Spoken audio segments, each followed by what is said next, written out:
I couldn't let a discussion about the Renaissance go by without chipping in my piece about Dante, because this 13th century figure lived about the same time as artists like Giotto, is sometimes said to have been born just as the Renaissance was starting to emerge from the period which we now call the medieval. But what is so striking is that this birthing was born in a time of tremendous difficulty. It really was quite a grim time for Dante and his fellows. Essentially, he lived his life during a time of civil war. The Italian peninsula was a surge of battling city-states, and many of them also feeling threatened from abroad, from France. And this culminated for the last 20 years in Dante's life of him living in exile. He was expelled from Florence, his hometown, on pain of death. He would have been burnt at the stake had he tried to return.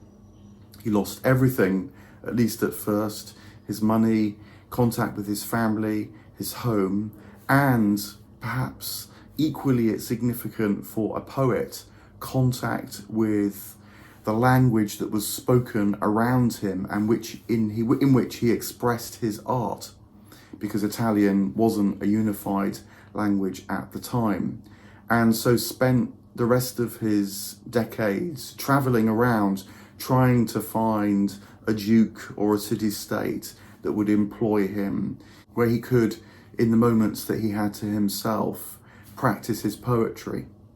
But what is so telling is that it is precisely in this dire state that the Divine Comedy was born. If it wasn't for that work, then Italian experts would know of Dante as an important late medieval, early Renaissance poet. But that Dante is now known by us all is precisely because he faced the worst and found the best. And this, in a way, is the central message of the Divine Comedy, that it's not actually in good times that we find that which is most important in life, but it's often in the bad times that that which really matters comes through and shines forth. It's in the very structure of the Divine Comedy. Dante awakens in the middle of our life, as he puts it, the course of life that we all know, and finds that he's wandered from the straight path and is in a dark, bitter, frightening woods. But quite soon, in the first canto, Beatrice appears, called forth by Virgil, and she too is supported by St. Lucy and even the Virgin Mary in the highest heavens. So Dante need not lose hope right from the get-go, but he does, because they tell him there's no shortcut. He has to descend first through hell. He has to see the worst, and only then can he really learn to trust and know the best, and so find his way up Mount Purgatory and then into paradise. And so this is the path that he takes, through me, as the doors to hell famously put it.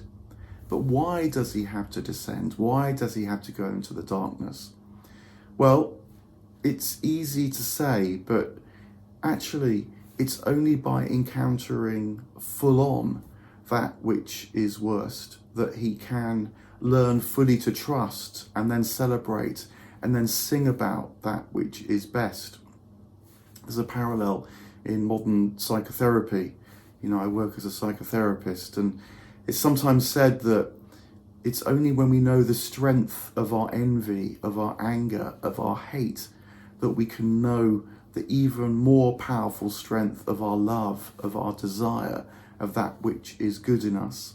And similarly, at a societal, social level, it's only when we fear the worst, know the depravity that human beings can reach to, that we get the flickers of goodness that still live in the human soul, that people keep caring. They keep judging what is bad, knowing that there is better, that kindness comes forth, even in the midst of despair. So this is Dante's great message in the early Renaissance period. His life was terrible, actually, at one level, when it comes to writing his biography.